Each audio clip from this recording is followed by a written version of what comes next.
All right, today we're going to dive into something that every single one of us has gone through: education. But what if I told you that the whole point of a great teacher isn't actually to give you the right answers? What if their job is to prove that the textbook itself might be totally wrong? Let's dig into some really cool ideas from Adam Grant's book, Think Again. This quote right here, it just hits the nail on the head. It really separates this idea of schooling, sitting in a classroom taking tests, from actual education, which is this messy, lifelong journey of learning and, maybe more importantly, unlearning. And it hints at something kind of radical, that sometimes the very structure of school can get in the way of genuine understanding. Okay, so how on earth do you actually teach someone to question everything? Well, let's take a look at a teacher named Erin McCarthy, who is actually Wisconsin's Teacher of the Year. She had this absolutely fascinating and honestly pretty counterintuitive method for getting her students to think like scientists instead of just, spitting back facts. So here's what Erin McCarthy did, and it's pretty wild. She gave her 8th grade social studies class an assignment from a textbook published way back in 1940, knowing full well it was packed with mistakes and totally outdated ideas. And you can imagine some students were just shocked while others just took it as fact. Which brings us to the real question. Why would she do that on purpose? Well, it's because her goal had nothing to do with teaching the content of that book.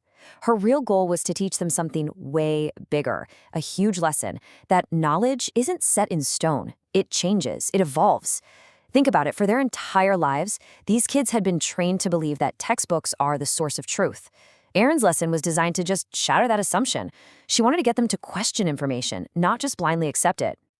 And this one exercise completely changed the game. It totally shifted the kinds of questions her students were asking. They stopped asking just, what happened, and started asking things like, wait a minute, whose story is being told here, and whose story is getting left out? What are we missing if we only hear one side of things? See the shift?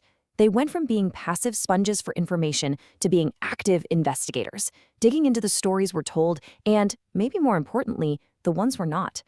Okay, so if we're supposed to question what we learn from textbooks, it seems pretty logical that we should also question how we're learning it, right? And for generations, the number one method has been the lecture, the classic sage on the stage. I mean, who doesn't love a great TED Talk or a really charismatic speaker? It feels great. But is it actually the best way to learn? This brings us to a really fascinating paradox that Adam Grant talks about, called the dumbstruck effect. Here's the idea. An amazing, inspiring speaker makes us feel like we're learning a ton. But that very same charisma can trick our brains into just kicking back and relaxing. We stop thinking critically. We don't question things as much. And here's the crazy part. We actually end up forgetting more of the actual content. And look, this isn't just some abstract theory. They actually tested this out in a real-life physics class. They split students into two groups. One group got this super polished, engaging lecture. The other group had to do hands-on active learning, problem solving, working together. Afterward, guess what? The lecture group said they loved it. They rated their teacher as more effective, said the class was more enjoyable. But when it came to the final test, the thing that actually measures what you learned, the active learning group crushed it. They performed way, way better. So what felt good wasn't what actually worked. Yeah, this is a really tough pill to swallow, isn't it? It really forces us to draw a line between the feeling of learning and the act of learning. What feels smooth and easy and entertaining isn't always what's effective. And when you look at the hard data, well, it's pretty staggering. And that difference becomes crystal clear when you zoom out and look at the big picture. So researchers did this massive meta-analysis. They looked at over 225 different studies, and the results were just incredible.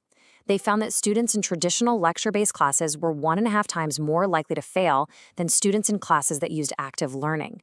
That's not a small difference. That is a giant chasm between the two approaches. And that failure rate, it has very real-world costs. The researchers actually did the math.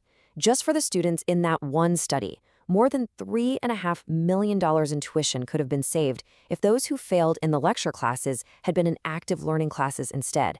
I mean, wow, that really puts the cost of sticking with old, ineffective methods into perspective, doesn't it? Okay, so if the traditional lecture isn't the silver bullet we thought it was, then what is? Let's shift gears and talk about a really powerful solution. And it comes from a teacher named Ron Berger. His whole teaching philosophy is built around this idea of a culture of excellence. And it's not about being perfect on your first try. It's all about celebrating the process of revision. This quote from Berger really gets to the heart of it. He taught his students that real mastery isn't about being some kind of genius who gets it right on the first try. Nope, it's about being a craftsperson, someone who's willing to rethink and rework and polish their ideas again and again and again. It's about seeing that first attempt not as a failure, but just as draft one, the starting point. And this whole philosophy just comes to life in this amazing story about a first grader named Austin who was in Berger's class. So his assignment was to draw a scientifically accurate butterfly. And this was his first draft.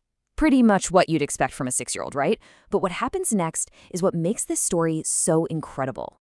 So instead of a teacher just taking a red pen to it, Berger created what he calls a challenge network. He had Austin's own classmates give him feedback, and they were coached on how to do it. Be kind, but be specific. They'd say things like, the wings could be a little more pointy, like a triangle. And Austin listened, and he went back to the drawing board. By his third draft, you can already see the butterflies starting to look much more realistic. Okay, so after a few more rounds of this kind critique and revision, this was Austin's final drawing. Just take that in for a second. This is the work of a 6-year-old. He wasn't some child prodigy. He was just a kid in a classroom culture that taught him that getting feedback isn't about being criticized. It's about getting better, and that revision is the real path to excellence. Now, I know what you might be thinking. Okay, that's a sweet story about a first grader's drawing, but what does that have to do with me? Well, here's the thing. The lessons from Erin McCarthy's history class and Ron Berger's art workshop, they are absolutely universal. Because whether you're a parent, a manager, a team leader, or even just a friend trying to help someone out, we are all educators in some part of our lives. And you can apply these same principles anywhere, really.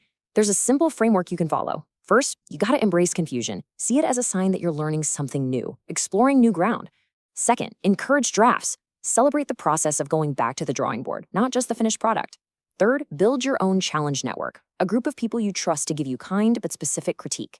And finally, and this is so important, critique the work, not the person. Focus on the project, not their identity. And all of this really brings us to a powerful conclusion. See, a good teacher might introduce you to new ideas, but a great teacher introduces you to new ways of thinking. Real education isn't about how many facts you can cram into your head.